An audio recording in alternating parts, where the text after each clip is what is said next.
Clara. Mais bonjour Marie. Comment ça va ? Ça va. Bonjour à toutes, à tous. Bonjour à toutes et à tous. Voilà. Oui. Et puis bienvenue dans ce nouvel épisode de Contre-Label. Qui va parler de quoi aujourd'hui, Clara ? Aujourd'hui, on part outre-Atlantique, aux États-Unis.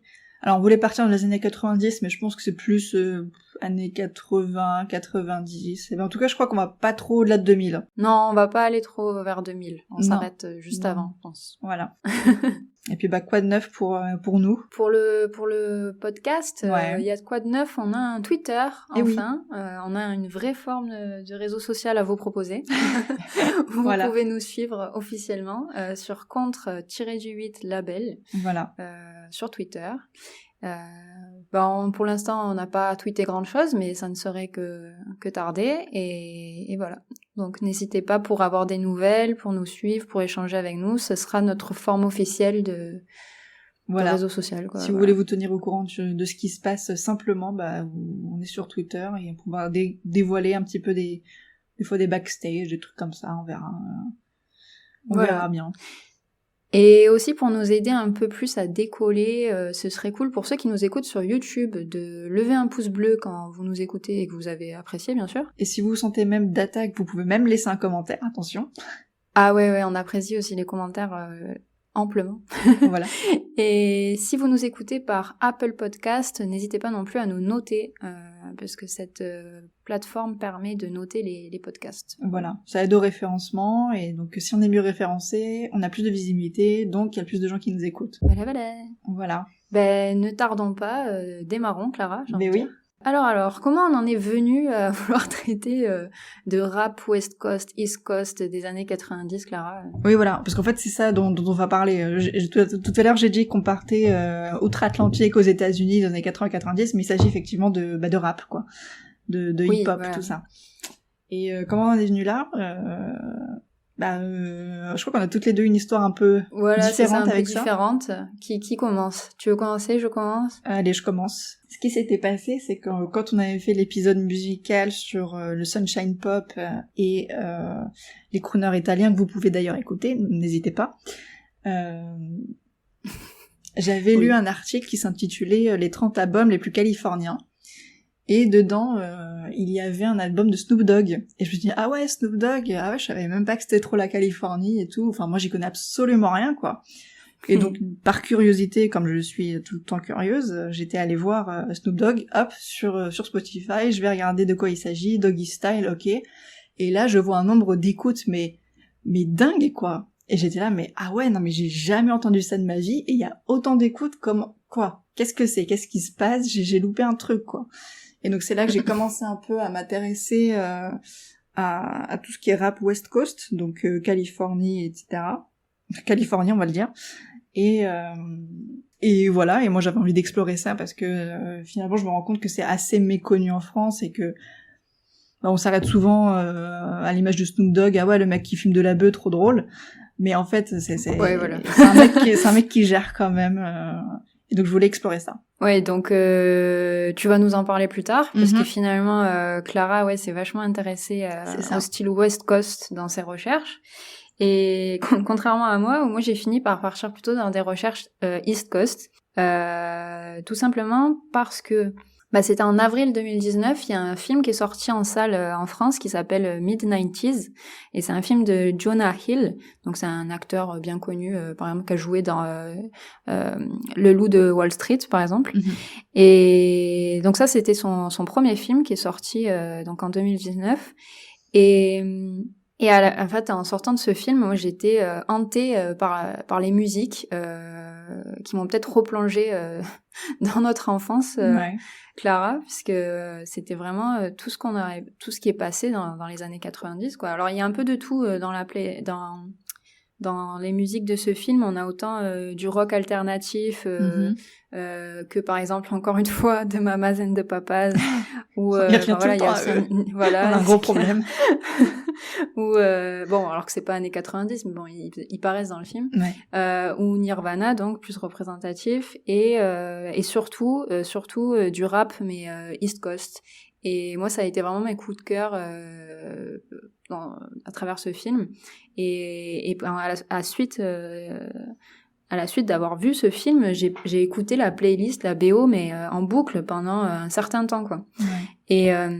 Et ces derniers mois, avec Clara, on avait remarqué que du côté de la musique coréenne, il y avait un espèce de relan, esprit années 90 dans la musique.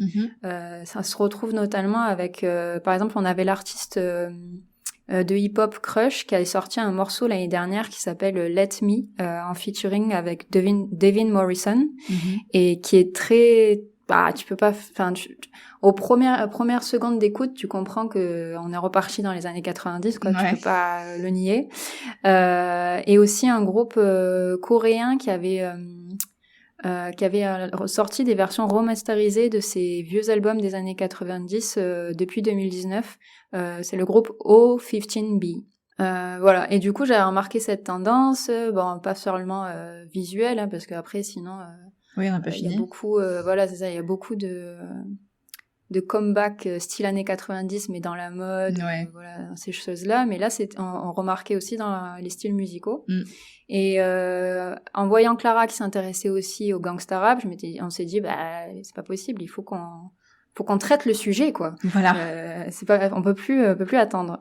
Et voilà. Donc chacune s'est un peu occupée de son camp. Ouais, c'est un peu ça en fait. Genre, vas-y, on peut pas vous montrer les signes de la main, mais on les connaît. C'est un peu ça.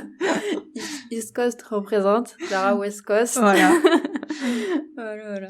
Et puis, l'idée aussi avec cet épisode, c'est peut-être aussi d'aider, enfin pas d'aider, mais de faire mieux comprendre les enjeux de l'époque, qu'est-ce qui se passait. Je pense qu'à travers le rap, on peut notamment dresser un peu une petite histoire aussi des États-Unis, quoi. C'est assez intéressant de ce côté-là aussi. Alors moi, je suis pas sûre de m'avancer là-dessus, mais si Clara, tu arrives à le faire, c'est très bien. Oui. Ok, commençons. Vas-y, je te laisse commencer. Donc moi, je vais commencer par vous parler d'un style en particulier qui est né sur la côte est dans les années 80. C'est le hardcore hip-hop. Et il y a un groupe très connu qui est très représentatif de ce style, c'est Public Enemy, si ça te parle. Évidemment, oui. De nom déjà. Oui. Et donc ce style, il a commencé avec des artistes comme Boogie Down Production ou Ice-T, qui ont commencé à écrire sur la vie de la rue. Donc en France, on pourrait imaginer la vie des quartiers, quoi, un peu. Ouais, voilà, c'est un peu ça. Et c'est Public Enemy, donc le groupe qui a un peu formalisé le style après, avec des paroles beaucoup plus agressives et qui parlaient des confrontations et voilà, entre gangs, quoi, dans les rues. Soit de New York, soit de l'Est, Boston, on peut imaginer Boston, tout ça. Toutes ces villes dont viennent les rappeurs de la côte Est. Sauf qu'à la fin des années 80, le style, il est un peu devenu synonyme de gangsta rap, dû au développement de ce style-là, gangsta rap, sur la côte Ouest. Et donc, il s'est un peu, dissipé, ou alors il s'est un peu, c'est devenu un seul style, gangsta rap, mais avec les influences de la côte ouest, et on a un peu qui a pris le dessus, quoi, finalement. C'est un peu muet, si je peux dire. Ça a muté, ouais, muet. Plutôt muté, ouais.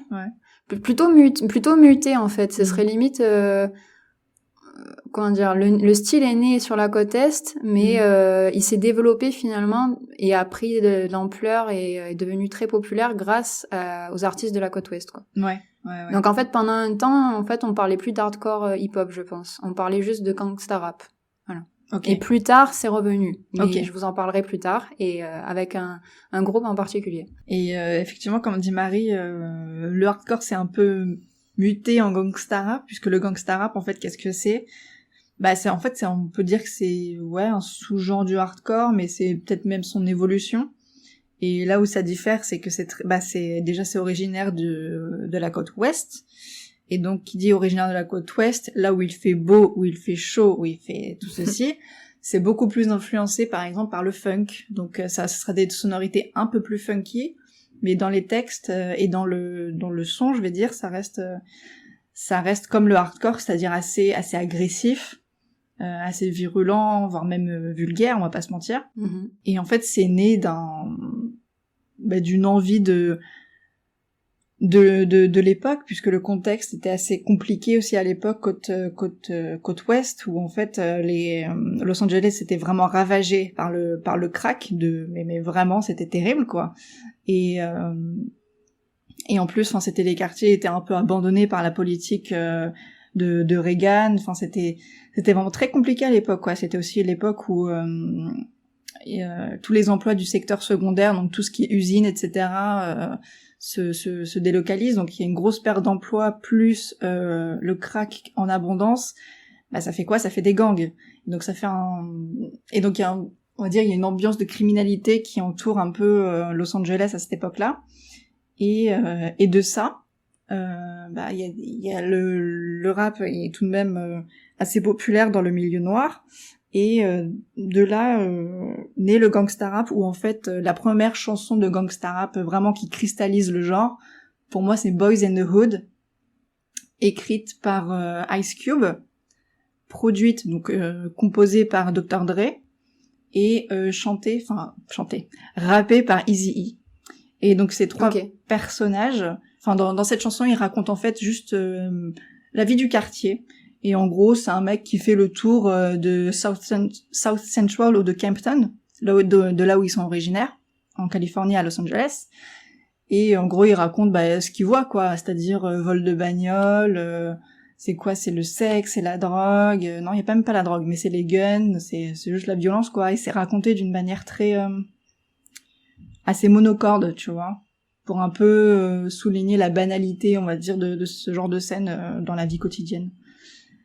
Et donc entre Eazy-E, Dr. Dre et Ice Cube, ils sont rejoints par trois autres types, DJ Yella, Arabian Prince et MC Ren, qui forment le groupe NWA.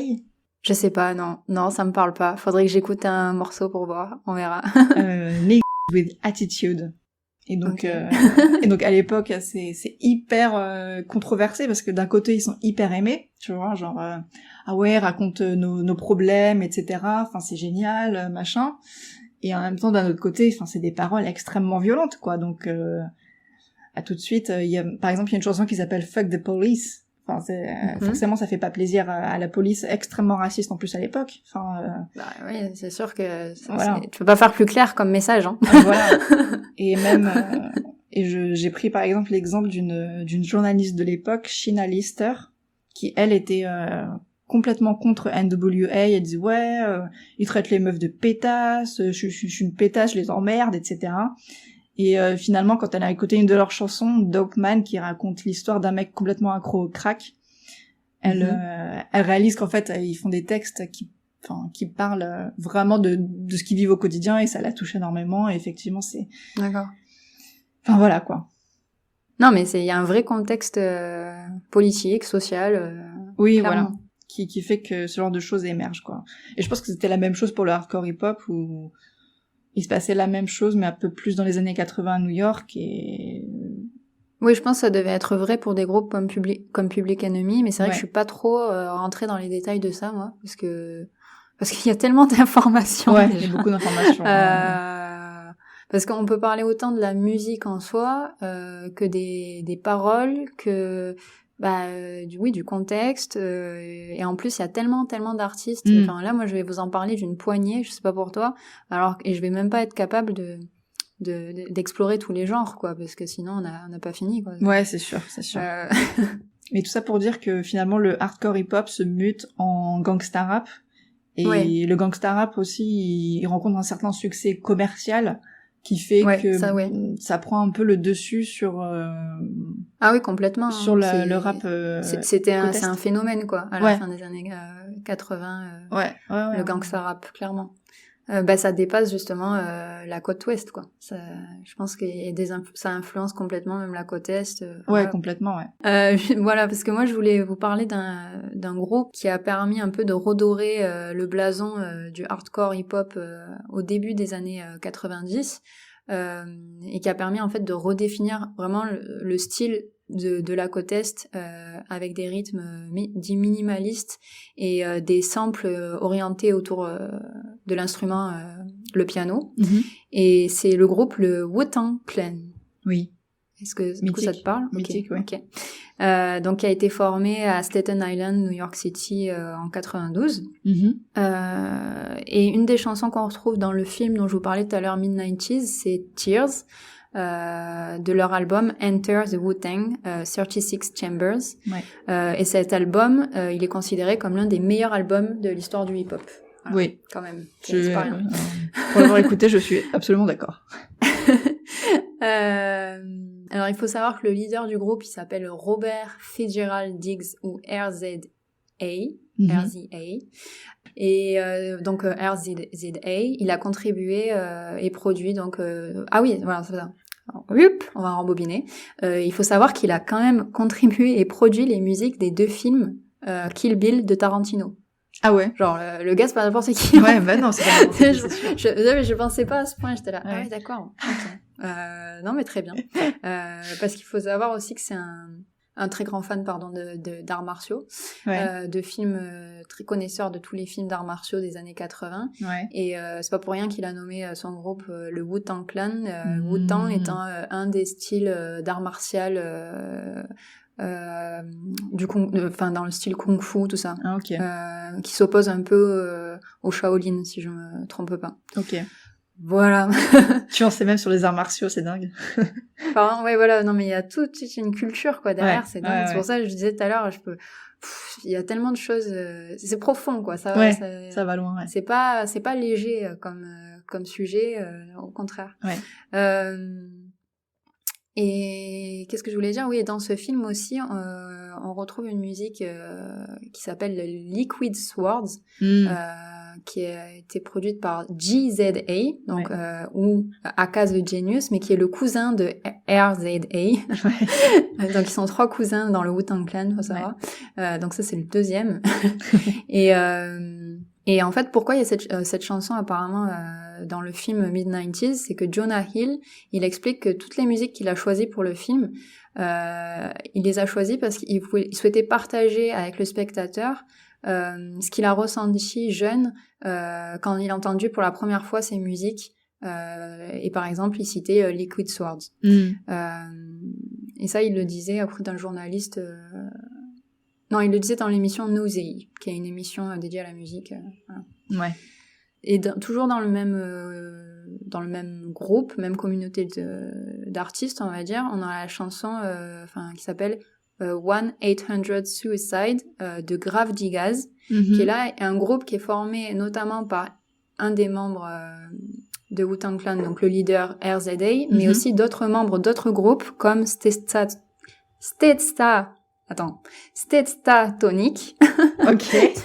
qui est un groupe un peu plus ancien des années 80. Et donc là, en formant ce sous-groupe, j'ai envie de dire, ils ont voulu créer un style beaucoup plus dur, qui emprunte au heavy metal et qui a créé un genre qui s'appelle le horrorcore, donc un sous-genre encore du hardcore hip-hop, justement parce qu'il y a des éléments d'horreur dans les chansons, dans les morceaux. En même temps, le titre de la chanson, quoi, Suicide, tu vois, il dit ça tout le long de la chanson, tu vois, donc elle est pas mal cette chanson d'ailleurs, vraiment. Voilà, donc ça c'est un peu l'esprit.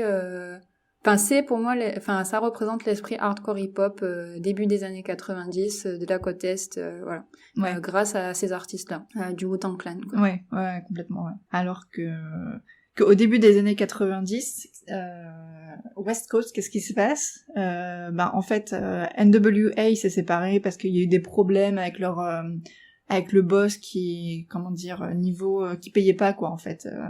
Si tu veux, il faisait un max de fric, et genre lui, il avait une putain de villa de fou malade, et pendant que les autres, ils avaient des villas aussi, mais bon, vite fait, quoi. Et donc, c'est marrant, ça. Ouais, il y a eu des problèmes. C'est marrant, je vais faire un petit parallèle, c'est que justement, le Wu-Tang Clan, il se félicitait d'avoir créé une économie... d'avoir un peu révolutionné l'économie du hip-hop à l'époque, parce que finalement chaque artiste du Wu-Tang Clan était signé dans un label différent, et finalement ça les protégeait d'avoir fait ça, quoi. C'est ce qu'aurait dû faire NWA en fait, parce que ça a vraiment créé un conflit au sein du groupe avec le producteur qui s'en mettait plein les poches et eux un petit peu moins, quoi. Et notamment, enfin, le premier à quitter le groupe, c'était Ice Cube. Et il a fait notamment un album très vindicatif contre NWA. J'ai dit America's Most Wanted, mais c'est pas celui-là. C'est j'ai la pochette dans la tête. Death Certificate, voilà, certificat de mort, où en fait il règle tous ses comptes avec son ancien groupe. Et genre c'est extrêmement violent, etc. Donc NWA se sépare et tout ça, et qu'est-ce qui naît en fait à la place du coup? Bah c'est un peu l'arrivée de G-Funk en fait. Ouais, voilà, je l'attendais. Voilà, bah tu l'attendais. À savoir que le G-Funk c'est mon gros coup de cœur en fait, niveau rap West Coast. Et en fait le G-Funk c'est juste un pendant peut-être plus édulcoré et plus commercial que le gangsta rap, et beaucoup plus festif, beaucoup plus cool quoi, on va dire, parce que gangsta rap quand même ça dénonce beaucoup de choses dans la rue, c'est assez dur en fait, alors que le G-Funk c'est tranquille, c'est les vacances quoi. Alors ça a été créé selon leur propre dire par le groupe Above the Law, donc au-dessus de la loi. Mais pour moi, ce qui a vraiment cristallisé la chose, c'est Dr. Dre, toujours, qui était dans NWA, qui est un gros producteur, mais vraiment gros producteur, dont on connaît plein de sons. Et ça a été cristallisé par son premier album, The Chronic, qui est sorti en 92, donc l'année de la création de Wu-Tang Clan. Et c'est vrai, oui. Et eux, ils sortent leur premier album quand, Wu-Tang Clan? 93? 14? Bah, ça doit être la même année, hein. Moi je dirais 92. Attends, tu me laisses perplexe. Ah non, 93, toi qui as raison. 93? Bah justement, le Enter the Wu-Tang Clan, c'est le 93, ouais. Ok. Oui, donc c'est juste après. Voilà. Mais en fait, ce qui se passe, c'est que Dr. Dre est déjà un peu au sommet de sa gloire. En gros, c'est déjà quelqu'un d'extrêmement reconnu. Il sort son premier album, donc là, c'est le succès commercial de fou malade. Et enfin, le G-Funk gagne énormément en popularité. C'est le genre le plus populaire à l'époque. Forcément, ça s'envoie du soleil, ça envoie des meufs, ça envoie de la drogue, ça envoie tout ce que tu veux, quoi. Donc on est bien, on est dans des, tu sais, tu vois les bagnoles, tu sais, qui rebondissent. Oui, là. qui rebondissent. Voilà. Ouais, je vois totalement le délire. Ouais. Voilà, c'est ça. On est totalement là-dedans, quoi. On est totalement là-dedans, donc c'est extrêmement populaire. Là où ça va se perfectionner, je dirais même, c'est avec le premier album de Snoop Dogg qui sort, donc Doggy Style, qui sort en 93. Et enfin, c'est waouh. C'est génial, quoi. Et d'un autre côté, effectivement, côte Est, on a plus Wu-Tang Clan qui commence aussi à... Alors, j'ai une musique qui me vient dans la tête, mais je sais pas si j'ai raison. Je sais pas. Sinon, on coupera. Mais d'un coup, t'as dit Snoop Dogg et tout, dans ma tête, ça a fait... Baladadada, voilà. Est-ce que c'est ça? Alors, est-ce qu'on est dedans ou pas? On est totalement dedans, mais c'est un son de Dr. Dre sur son dernier album, enfin, non, c'est pas sur son album 2001, qui est sorti en 99. Ah, d'accord, ok. Non, mais parce que d'un coup, tu m'as dit ça, j'étais plongée dedans, ça y est. Non, mais tu vois, c'est ça qu'on entend par Snoop Dogg généralement, c'est Snoop Dogg, tout ça. Ouais, c'est ça, carrément. Mais en fait, c'est même pas son propre morceau, quoi. C'est là où il apparaît, et il est hyper connu, mais il a vraiment des albums très très bons aussi à lui-même, quoi, on va dire. Oui. Bon, bah désolé Dr. Dre. Hein. Tu n'as pas la reconnaissance que tu mérites en France. Voilà. Et vas-y. tout ce que je voulais conclure sur le G-Funk, c'est que ça s'est arrêté net de chez net en 96 lors de l'assassinat de Tupac, en fait. Ah, ok. Donc c'était déterminant, quoi. Ouais, complètement. Okay. La fête est finie, quoi. Qui est le résultat d'une... Peut-être, hein, parce que finalement, on sait même pas comment il est mort, le pauvre. D'ailleurs, j'ai même pas parlé de Tupac, mais c'est une figure extrêmement mythique et c'est difficile de le mettre entre East Coast et West Coast parce que, bon. Ouais, on sait pas comment il est mort, mais alors voilà, si on peut revenir un peu sur la East Coast, on aurait accusé un artiste qui s'appelait The Notorious Big. Ouais, Biggie pour les intimes. Voilà, Biggie, ouais, c'est ça. Ou Biggie Smalls, ils ont tous des noms et des surnoms. Ouais. Mais oui, en fait, on l'aurait accusé, finalement, cet artiste, peut-être d'avoir, je sais pas si c'est lui-même directement assassiné Tupac, mais bon, d'y être pour quelque chose, en tout cas. Et du coup, Tupac, il est décédé en quelle année? En 96, c'est ça? Ouais. Ben, je crois que c'est... Et Biggie en 97. C'est ça. Du coup, en 97, c'est ça, l'année qui a suivi, quoi. Du coup, quelques mois après, en fait, ça a été le tour de Biggie. Ouais. Mais En fait, c'est bête parce que à la base ils étaient amis, quoi. Ah, ça je savais pas, d'accord. Ouais, en fait, à la base ils étaient amis et et je pense que c'est aussi ce qui a fait que le rap West Coast et le rap East Coast se sont pas mal mélangés et ont pas mal communiqué entre eux et oui, se sont ça, beaucoup il y a influencés. des échanges, quoi. Okay. Ouais, voilà, c'est ça. Et puis je sais plus, ils s'étaient embrouillés pour une histoire et il y avait déjà eu une histoire où Tupac il s'était fait tirer dessus mais il était pas mort. Et puis finalement on l'a quand même réussi à l'avoir d'une manière ou d'une autre, qui peu importe qui. Et je sais plus si c'est cet artiste-là qu'on avait accusé. Non, je crois que je me mélange avec un autre assassinat parce qu'il y a plusieurs règlements de compte quand même. Ouais, il y a beaucoup de règlements de compte. Dans le hip-hop, quoi. À cette époque-là. Tu pensais à quoi? Non, je crois que je suis en train de me mélanger, mais du coup, je sais plus lequel l'artiste. Où c'était. Il a été tué parce que, soi-disant, il avait fait quelque chose, ou son frère aurait fait quelque chose à quelqu'un, enfin, je sais. Ah, j'ai lu une histoire comme ça, mais je sais pas qui, je crois que je me mélange, là, ouais, moi aussi, c'était pas un artiste, sur lequel j'ai approfondi, dans mes recherches, quoi. Ouais. Donc, je sais pas. En tout cas, il y a pas mal de morts, quoi, quand même. Ou de blessés, enfin. Ouais, voilà. Il y a des morts d'overdose aussi. Justement, oui. Parlant de morts d'overdose, est-ce que t'avais encore, un truc à dire peut-être sur le G-Funk ou... Non, voilà, ça finit en 96, net. Non, peut-être c'est con, on va rebondir sur la East Coast par une mort. Super. C'est celle d'un des membres du Wu-Tang Clan, donc le dernier cousin, hein, le troisième, Old Dirty Bastard. Ah oui, qui lui est mort d'une overdose de cocaïne. Ah ouais. Et d'ailleurs, il était en featuring d'une chanson que j'aime bien, de l'artiste Pras, qui est lui-même membre du groupe Fugees. Oui. Et cette chanson, pour moi, elle est hyper représentative de... Voilà, si vous voulez faire une idée de ce que c'est la musique des années 90, vous avez jamais entendu de votre vie, puisque, je sais pas, c'est pas votre génération, ou peu importe, vous avez pas idée. Vous écoutez Ghetto Superstar, et là, vous savez ce que c'est. Ah ouais. C'est un mélange dans les styles, je trouve, ça fait... Il y a un peu de pop, il y a vraiment l'ambiance hip-hop, enfin...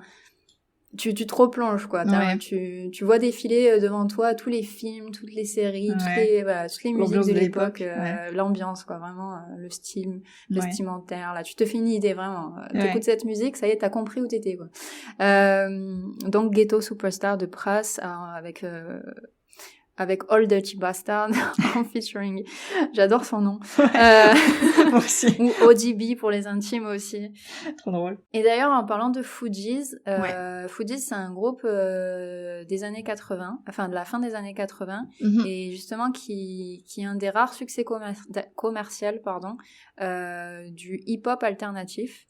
Voilà, qui est né à la fin des années 80, mais qui s'est...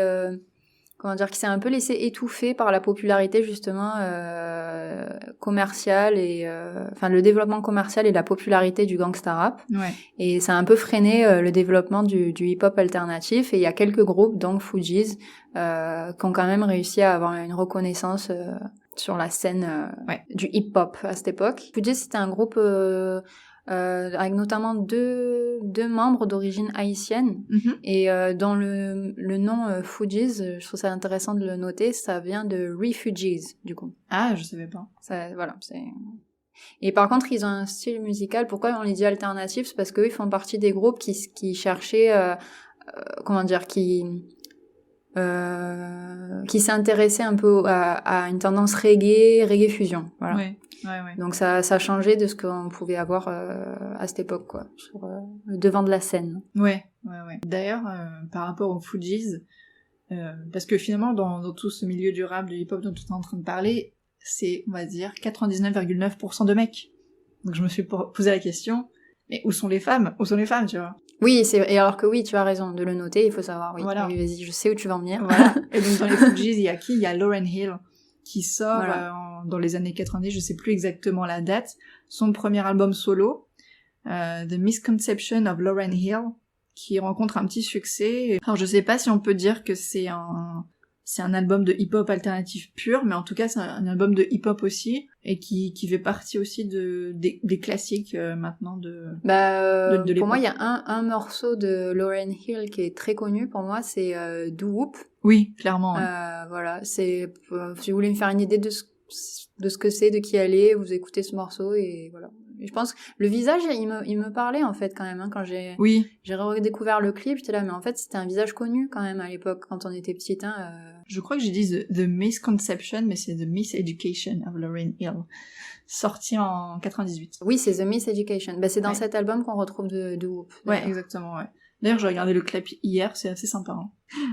Je note, c'est tout. Non, mais oui, c'est vrai que c'est sympa. Parce que je crois qu'il y a une comparaison entre deux époques et groupes de femmes, et si je me trompe pas...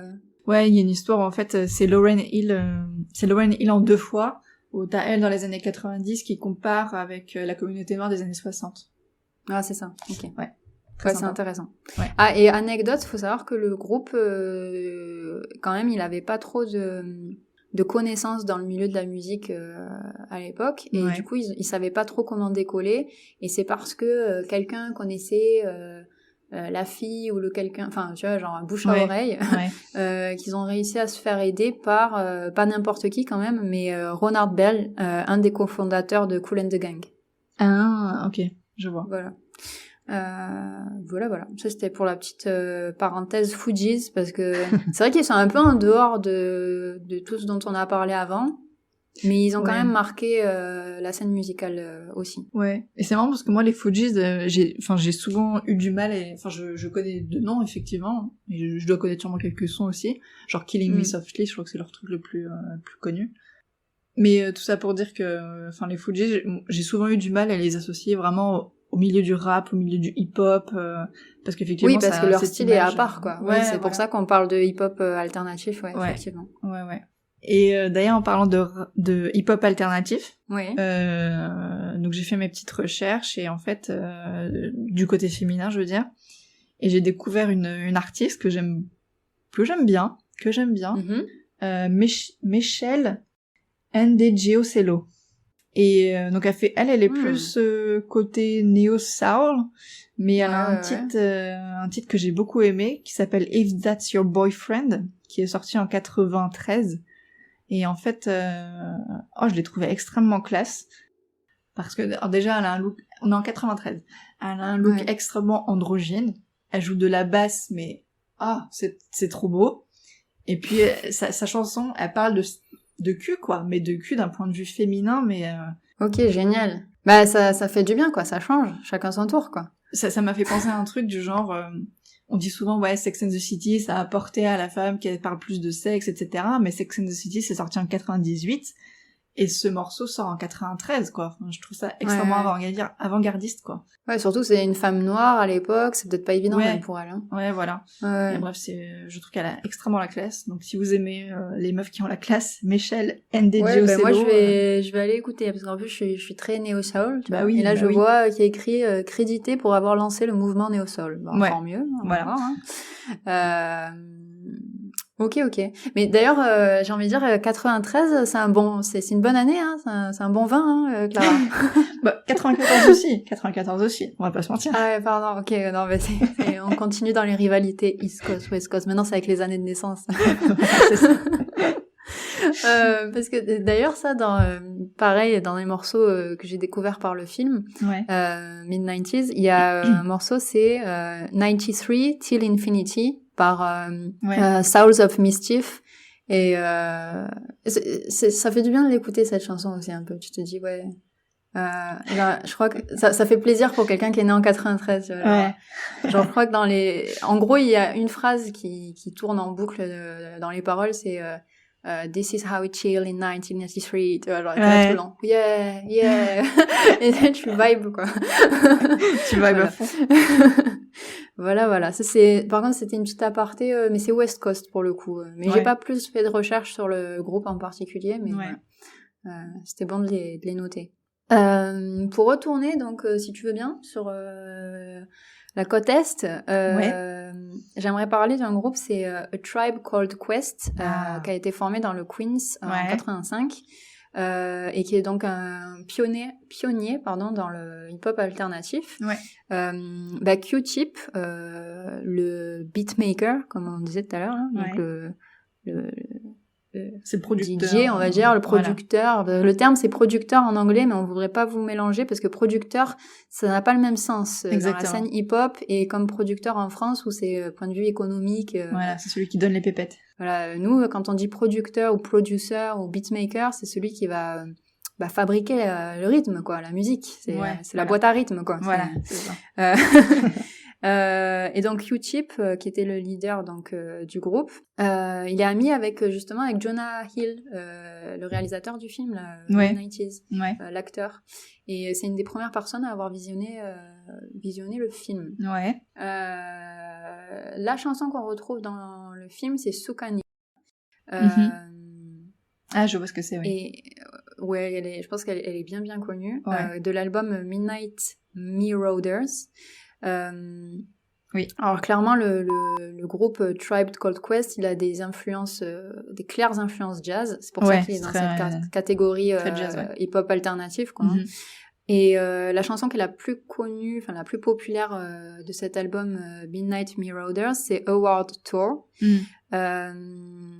Et donc a été aussi populaire finalement que leur premier album qui est People's Instinctive Travels and the Path of Rhythm, sorti en 90, qui a été noté avec une parfaite note de 5 micros par le magazine La Source, et c'était la première fois que le magazine délivrait une telle note. Oui. C'est un album, c'est leur premier album et qui a été un peu révolutionnaire, quoi, voilà, qui a été très très apprécié. D'ailleurs, voilà, là où je voulais en venir tout à l'heure, Pharrell Williams, il parle en parlant de lui-même et de Kanye West, il dit que ils sont tous les deux finalement des fils de Q-Tip, entre guillemets, et ils n'en seraient pas là aujourd'hui si ce n'était pas grâce aux albums de Tribe Called Quest. Voilà. J'aime beaucoup aussi. Grosse influence, quoi, sur la scène hip-hop d'aujourd'hui, quoi. Donc tout ça, c'est le hip-hop alternatif avec ses influences jazz, voilà. Ouais. Et d'ailleurs, j'aimerais juste m'arrêter vite fait sur The Source. Oui. La Source, c'est vraiment le gros magazine de l'époque qui fait aussi notamment découvrir pas mal de talents. Il me semble que c'est eux qui ont fait découvrir Notorious Big, ou par exemple Commode. Je sais que t'aimes bien Commode. Ouais. Mais c'est possible, mais j'ai pas vu. Si c'est eux, c'est fort possible. Mais c'est eux parce qu'ils avaient une rubrique qui s'intitulait, un truc du genre les talents surveillés qui ne sont pas signés chez une major. Et donc c'est comme ça qu'ils ont fait beaucoup découvrir d'artistes, Et effectivement, leur système de notation, c'est les micros et et c'était dur d'avoir 5 micros, quoi. Donc bravo à The Tribe Called Quest. Voilà. Finalement, je vois qu'on avance bien et qu'on a le temps. Donc si tu veux bien, je veux quand même parler de peut-être finir là-dessus d'ailleurs, parler de jazz rap. Vas-y. Donc il y a un sous-genre du hip-hop alternatif dont je parlais, mais c'est pas pour rien parce que ce hip-hop alternatif finalement il a des influences jazz. Complètement. Et voilà. Donc moi j'aimerais vous parler de l'artiste qui est Guru. Oui. Du groupe Gangstar. Waouh. Alors Gangstar avec 2 R à la fin, faut noter. Et en fait, moi, j'appréciais déjà. Je le connaissais pas par le film Mid-90s du coup, mais par son projet musical en solo qui s'appelle Jazzmatazz. Et c'est ce pourquoi il est le plus connu d'ailleurs. Qui est sorti. C'est un projet musical qui a permis la sortie de 4 albums, volume 1, 2, 3 et 4. Où il collabore avec différents artistes de différentes scènes musicales, en fait, jazz, funk, acid jazz, enfin voilà, vraiment le gars il s'éclate, quoi. Moi le morceau que j'aime beaucoup écouter, c'est Plenty, qui est de l'album 3, quoi, du volume 3, en featuring avec l'artiste de soul, la chanteuse Erykah Badu. Oui. Et Plenty, j'adore cette chanson, je peux l'écouter en boucle. Mais c'est très jazz, hein, vraiment, faut écouter. C'est plus jazz que hip-hop. Hein. Ouais, vraiment. Là, on sort un peu, encore une fois, du cercle, quoi. Un peu comme Fugees tout à l'heure, mais dans un autre genre. Pardon. Non, juste, je voulais dire avant ça, finalement, c'est ces 2 premiers albums, volume 1 et volume 2 de Jazzmatazz qui ont été très bien reçus, et pas forcément les volumes 3 et 4 qui sont arrivés beaucoup plus tard, alors que moi, finalement, Plenty est dans le volume 3, mais bon. peu importe. Et il s'est confié auprès d'un journaliste, donc Pete Lewis, du magazine Blues and Soul, qu'autour de 93, en fait, il avait remarqué, encore une fois, 93, RPZ, il avait remarqué que beaucoup d'artistes, comme je cite, were digging in the crates. Il y a même un groupe de hip-hop qui a nommé Digging in the Crates après, qui veut dire clairement aller chercher dans le caisseau, quoi, un peu. Genre, j'imagine des vinyles, quoi. C'est une image, quoi, pour dire qu'ils allaient chercher des vieux morceaux de jazz, quoi. Et c'était à cette époque-là, mais du coup, je pense qu'il doit parler par là de Q-Tip et de Tribe Called Quest, en fait. Il avait remarqué cette tendance, du coup, de sampler des morceaux de jazz.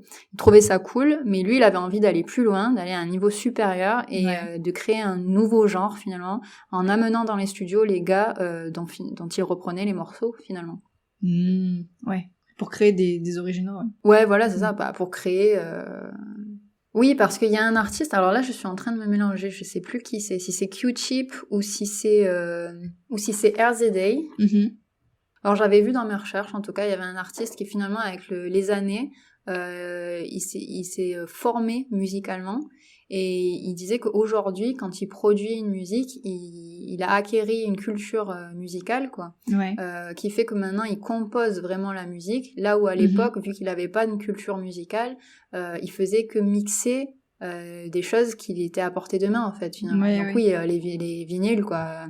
Voilà, c'est logique. En fait, c'est des gens qui n'avaient pas une formation musicale, qui n'avaient pas une culture, je sais pas, qui connaissaient pas leur solfège, enfin voilà, tout ça.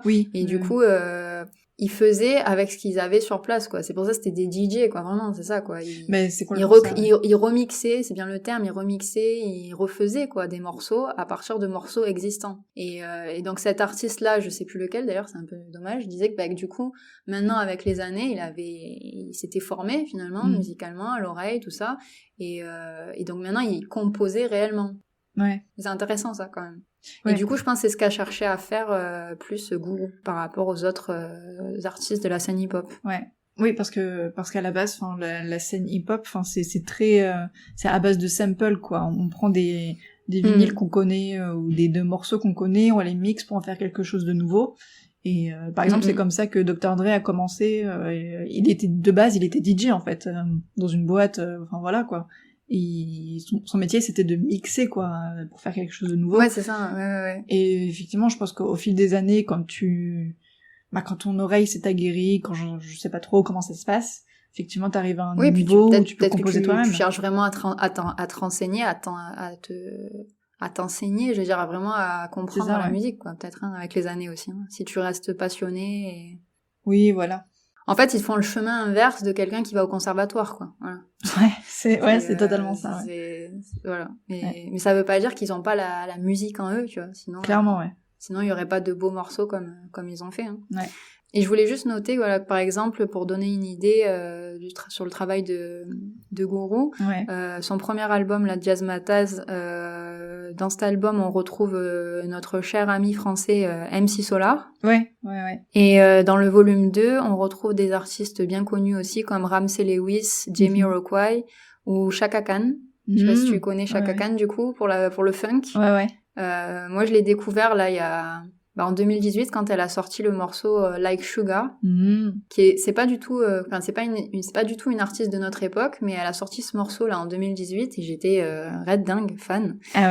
Très actuel. Donc à écouter aussi, Like Sugar de Chaka Khan. Voilà, et elle, on la retrouve comme les autres que j'ai cités dans l'album de Jazzmatazz, quoi, le volume 2.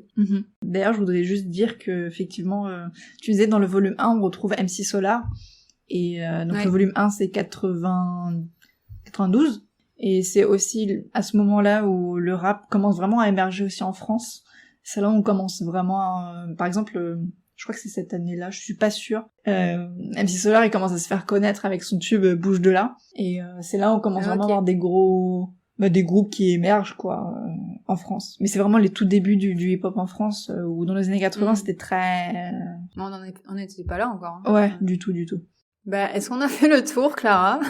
J'allais dire, est-ce que toi, tu as Est-ce que tu peux nous faire une petite compile des morceaux que tu recommandes? Je l'ai un peu fait au travers déjà juste nous les redire là comme ça du podcast, mais je vérifie si j'en ai pas laissé quelques-uns de côté peut-être rapidement. Oui, peut-être niveau même juste nous les redire pour faire une petite playlist quoi pour nos auditeurs. Ouais, si ça arrive. Alors on a je reviens, j'arrive. Bien sûr. Donc on a Sukane forcément de Tribe Called Quest, influence jazz. Cheers du Wu-Tang Clan. Bon morceau, faut écouter. C'est une ambiance. Après, dans le même vague d'artistes, du coup, on a Grave Diggers, comme je disais tout à l'heure, qui est plus horrorcore, avec 1-800 Suicide, ou encore GZA, donc un des cousins de la bande, avec Liquid Swords. D'ailleurs, Liquid Swords, c'est très marrant à écouter, parce qu'en fait, on a toute une intro, un début du morceau qui est pas du tout chanté, ni... Enfin, en fait, c'est un petit garçon qui raconte une histoire, en fait. C'est très sympa. J'aime beaucoup cet album aussi, une histoire de Jedi, d'ailleurs. C'est très drôle, tu vois. Tu sens l'ambiance de l'époque. Après, sinon, des artistes que j'ai pas exploré leur histoire ou tout ça, mais qui sont sur la côte ouest, du coup, et qui paraissent aussi dans le film. On a la chanson When the Shit Goes Down de Cypress Hill. Peut-être ça te parle. Oui. C'est très sympa, ça, d'ailleurs. Souvent, je l'écoute quand...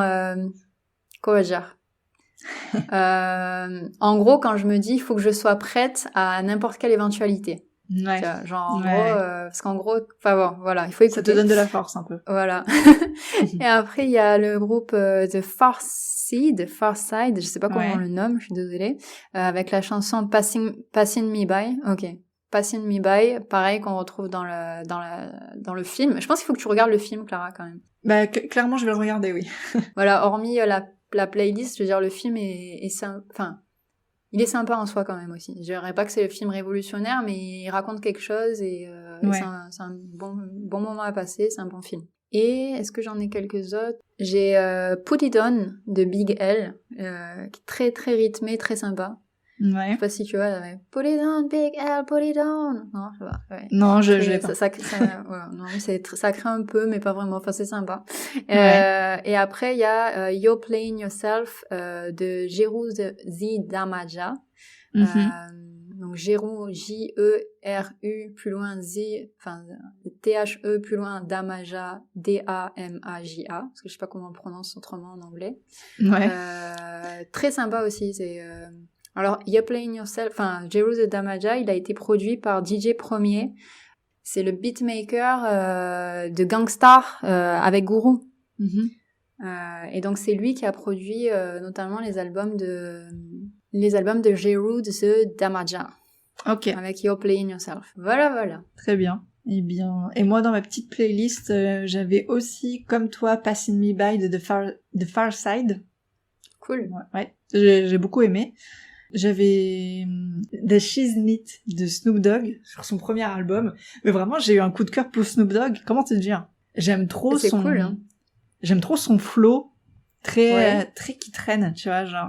Ouais, d'accord. Je sais pas, j'aime trop, voilà. Moi, je pense que j'étais trop influencée par le côté jazz que j'aime beaucoup et... Je sais pas. J'ai essayé d'écouter un peu Snoop Dogg pour me faire une idée du coup ces derniers jours, mais je suis pas sûre d'avoir accroché. Donc passe-moi les morceaux qui t'ont plu vraiment et je vais me refaire une idée. Ouais, parce que Snoop Dogg il a fait énormément de choses aussi. Tout n'est pas bon, mais son premier album vraiment chef-d'œuvre. D'accord. Après dans la playlist aussi j'avais Let Me Ride de Dr. Dre sur son premier album The Chronic. Où là c'est des voitures qui rebondissent là. Voilà, ça fait ça. Non mais ça parle totalement de ça. Let me ride quoi, laisse-moi conduire. Toi c'est plus laisse-moi vibrer du coup mais. Ouais, de ouf. C'est pas vraiment de la conduite quoi. Je crois que le clip c'est vraiment ils sont dans la bagnole et genre ils t'en mettent plein la vue quoi. Ouais. Trop Bref, drôle. Je vais regarder. Et moi par contre niveau côte est, j'ai noté The World Is Yours de Nas sur son premier album Illmatic. Ah oui, c'est vrai, Nas on en a pas parlé mais c'est un artiste à suivre aussi. Ouais. Et j'aimerais souligner que son premier album Illmatic est sorti en 1994, année de grâce, représente. Voilà. Moi aussi, je me défends, okay, attention. Vas-y, continue. Et en dernier, j'aimerais vraiment remettre l'accent sur Michelle Ndegeocello, que j'aime énormément, même si elle s'éloigne un peu du hip-hop. Oui, elle, je suis curieuse, ouais, je vais vraiment aller voir. Et en plus, c'est une chanteuse un peu toujours active, il me semble. Hein. Elle sort beaucoup d'albums, etc. Faut que j'explore moi aussi un peu plus, mais vraiment son premier album, je l'aime beaucoup. Voilà. Ok. Cool. Juste peut-être un dernier morceau pour finir qui sort du lot. Vas-y. Quand je disais tout à l'heure qu'il y avait une vague années 90 du côté de la musique coréenne, c'est vrai, et c'est surtout vrai depuis 2020, mais en 2019, il y a un groupe de K-pop féminin, G-Idol, qui a sorti un morceau en particulier, qui est dans mes playlists un peu oldies, 90s, quoi, qui s'appelle Huho, U-H-O-H, et qui est vraiment esprit 90, alors qu'il est sorti en 2019, donc elles étaient un peu avant-gardistes là-dessus, finalement. Enfin, dans la scène musicale coréenne, d'aujourd'hui, bien sûr. Et ce style, cette chanson, elle rentre dans le style qu'on appelle aussi boom bap, et que j'ai pas eu le temps de découvrir plus, mais que j'aimerais vraiment m'y intéresser, parce que si c'est aussi bon que leur morceau, ça va me plaire, forcément. Ouais, parce que c'est vraiment une ambiance. Je pense qu'il va falloir que j'écoute un peu plus ce que c'est au boom bap qui me plaît bien, c'est un peu plus dansant, si c'est ce que je crois. Ouais. Et d'ailleurs, pour rester du côté de la Corée, juste une petite anecdote, je sais pas si je couperai ça au montage, mais on verra bien. Quand j'étais au lycée, j'ai découvert la scène hip-hop coréenne. Ouais. Et il y a un groupe que j'apprécie particulièrement, dont j'aime vraiment beaucoup, qui est très jazz, qui s'inspire de ça, c'est Jazzy Fact, avec je connais pas. avec Benzino, je sais pas si tu vois, et le DJ Shimmy Twice. Et en fait, quand j'ai découvert un peu, quand je faisais mes petites recherches et tout, et surtout quand j'ai découvert Nas, ils ont l'air marrants. Ouais, ils sont assez marrants. Mais quand j'ai découvert The World Is Yours de Nas, c'est son premier album Illmatic, et que j'ai un peu écouté en fait tout ce qui s'était passé quand j'ai fait toutes mes recherches machin, je me suis rendu compte qu'en fait les mecs, ils ont rien inventé du tout. Mais clairement. Mais vraiment, parce que même j'étais vraiment à fond dans le hip-hop coréen à l'époque, et genre même tous les mecs qui sortaient des mixtapes et tout. Mais comment te dire, ils samplent des chansons, pardon. Oui. Mais en fait, ça n'a rien à voir avec le sample de l'époque. C'est un peu mon reproche de la scène musicale hip-hop coréenne, même si j'apprécie, c'est que souvent, il y a beaucoup de choses qui se ressemblent déjà entre eux, mais en plus, c'est tout assez du remake, quoi, finalement. C'est du réchauffé, quoi. Alors, c'est peut-être pas vrai pour tous, je veux pas trop m'avancer parce que je suis pas non plus une experte. Dans la globalité, j'ai eu cette réflexion, en fait, vraiment le sample, quand Dr. Dre prend 12 morceaux pour faire Boys in the Hood, tu sens que, il y a vraiment un truc artistique derrière, quoi, de faire du neuf avec du vieux, et c'est vraiment un bon mix, quoi, vraiment un bon mix, quoi. Alors que quand j'ai écouté des mixtapes de hip-hop, de rappeurs coréens, où, en gros, tout ce qu'ils font, c'est te prendre je sais pas, The World Is Yours de Nas, et de juste rapper dessus, sans retoucher le morceau, sans rien faire dessus. En fait, ça manque de créativité, en fait. C'est ça que je me suis rendu compte, quoi. Mais c'est pas propre qu'à la scène hip-hop, ça. Hein. Ça peut le retrouver dans plein de reprises ou... Ouais. Non, mais je vois. Oui, du coup, mais alors voilà, c'est que t'étais peut-être un peu déçue, mais quand même, tu dois être un peu reconnaissante parce que ça te permet de connaître des styles qui te plaisent, quoi. Ah bah complètement. Moi, c'est ce que je me dis un peu avec ces artistes parfois de la scène coréenne qui me permettent de découvrir des styles plus anciens. Complètement, ouais. Mais par exemple, Jazzy Fact, leur premier album reste incroyable, hein, faut l'écouter, et c'est grâce à eux quand même, et à Nujabes, un feu DJ japonais, que j'ai découvert par exemple Jazz Mataz, que j'ai découvert Tribe Called Quest, ça. Mais Jazz Mataz, j'ai aucune idée, j'arrive pas à me souvenir de comment j'ai découvert ça, mais je sais pas, peut-être plus mes influences jazz pour le coup, je sais pas. Ouais, je sais pas. Non, ça c'est vraiment dans un autre contexte, c'est pas là par la Corée, j'ai aucune idée, mais voilà. Va savoir. Ouais, mais tout se rejoint. Hein. Mais oui, tout se rejoint en fait. En tout cas, c'est sympa. Moi, je pense que je vais réécouter notre épisode, histoire de prendre note de tout ce que t'as dit aussi. Parce qu'on a on a donné pas mal de morceaux, pas mal d'artistes, et ça fait beaucoup d'informations. Donc pareil pour les auditeurs, prenez note. Va falloir. C'est un peu tard pour le dire, mais voilà. Mais j'ai un petit peu envie de, je ne sais pas pour toi, de peut-être faire une playlist sur YouTube. Est-ce qu'on ferait une playlist sur YouTube ou sur Spotify ou qu'on partagerait sur le Discord? Sur Spotify, ça me paraît compliqué. Au nom de Contre-Label, on peut pas faire de... si on le fait par le Discord, peut-être. Parce que du coup, c'est une communauté privée, le Discord. Bon, on va essayer de faire quelque chose comme ça. Voilà, c'est ça. Sinon, on trouvera un moyen, on vous le dira, peu importe. Déjà, on vous le dira par Twitter, forcément. Et on le partagera clairement quelque chose avec vous sur Discord. Ouais. De ce genre-là. Voilà. Je voulais ajouter une dernière chose. Toujours sur le sujet, juste vraiment une dernière chose. Pour aller plus loin, parce qu'il y a vraiment beaucoup de choses, voilà. Moi, j'ai fait beaucoup de mes recherches grâce à un livre que j'avais depuis super longtemps, mais que j'ai jamais lu, que j'ai pris le temps un peu de lire. J'ai pas tout lu parce qu'il est vraiment épais. C'est Can't Stop, Won't Stop de Jeff Chang, qui est un journaliste hip-hop. Il a vraiment écrit un gros livre sur l'histoire du hip-hop, mais c'est plus sur la mise en contexte, on va dire, du hip-hop en soi, quoi. Très intéressant, mais vraiment très très intéressant. Hein. Et je recommande aussi le film sur NWA, Straight Outta Compton, qui est sorti en 2015.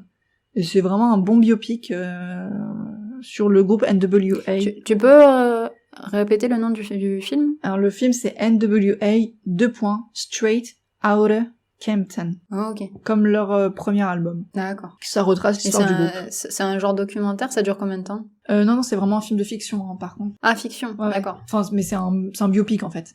Et ça dure peut-être 1h30, 2h, quoi. Mais c'est vraiment très intéressant. Sur la naissance du gangsta rap, etc. J'aimerais juste recommander aussi, en tout dernier, un podcast français. J'aimerais recommander... Fait concurrence. C'est pas la concurrence, c'est les collègues, on va dire. Les collègues, ouais, c'est les collègues. Bonjour les collègues. C'est un podcast qui s'appelle Les Bons Crus. C'est un podcast spécialisé dans le hip-hop, dans le rap, voilà. Les bons crus des sommeliers du rap. Ils ont pris une approche un peu sur le vin, etc. C'est drôle. Tu vois, c'est ce qu'on disait il y a des années. Voilà. C'est exactement ça. Mais je pense que c'est exactement ça. Et donc leur site c'est lesbonscrus.fr tout simplement. Ok. Voilà. Les bons crus. Ils s'y connaissent beaucoup plus que nous, je pense, sur le sujet. Ils sont intéressants aussi. Donc en gros, si vous avez bien aimé, allez les écouter. Exactement. Nous, on était l'introduction. Voilà, c'est ça. Une bonne introduction quand même. Oui. Pour finir, déjà merci. Merci de nous avoir écoutés. Exactement. Merci Clara pour tes recherches. Voilà. Merci à toi aussi. De rien. Et n'hésitez pas toujours à nous rejoindre sur Discord. Donc là maintenant que je suis un peu plus au point niveau technique, j'ai bien mis le bon lien de partout sur toutes les plateformes, sur le site, sur tous les épisodes. Si vous pouvez pas cliquer dessus, vous pouvez au moins copier-coller le lien et nous rejoindre sur Discord. Là, il y aura plus de fail ou de code expiré. Voilà. Voilà, maintenant c'est bon. Qui veut nous rejoindre peut. Et voilà, pareil, venez sur Twitter pour avoir la com de notre podcast. Voilà. On nous retrouve toujours... contre-label, hein, le nom sur Twitter. Vous nous retrouvez toujours sur toutes les plateformes qui sont Google Podcast, Apple Podcast, Podcast Addict, Spotify, Deezer et sur YouTube également. Et notre site contrelabel.com. Voilà. Que dire de plus? À dans 3 semaines? Tout simplement. Voilà. À dans 3 semaines. Et on espère que vous allez vibrer un peu avec nous sur cette musique. Parce que nous, on a bien vibé, hein. Franchement, moi, ça fait 2 mois que je vibe sur le hip-hop, là. Oui, moi, c'est pas mal aussi, quand même. Voilà. Voilà. Et on va peut-être vibrer sur d'autres ondes bientôt, on verra. Voilà. Donc, retrouvez-nous sur le Discord pour vibrer. Voilà. Et partagez avec nous aussi un peu vos impressions, ou ce que vous aimez. Ouais, voilà. Vos artistes préférés. Vous pouvez nous le dire sur Discord, sur Twitter, sur YouTube, voire même sur Instagram si on se connaît personnellement. Voilà. Voilà, ouais. Bisous, bisous. Mais ouais, bisous. À dans 3 semaines. Vibez bien, encore une fois, quoi dire. Ciao, ciao. Puis ciao.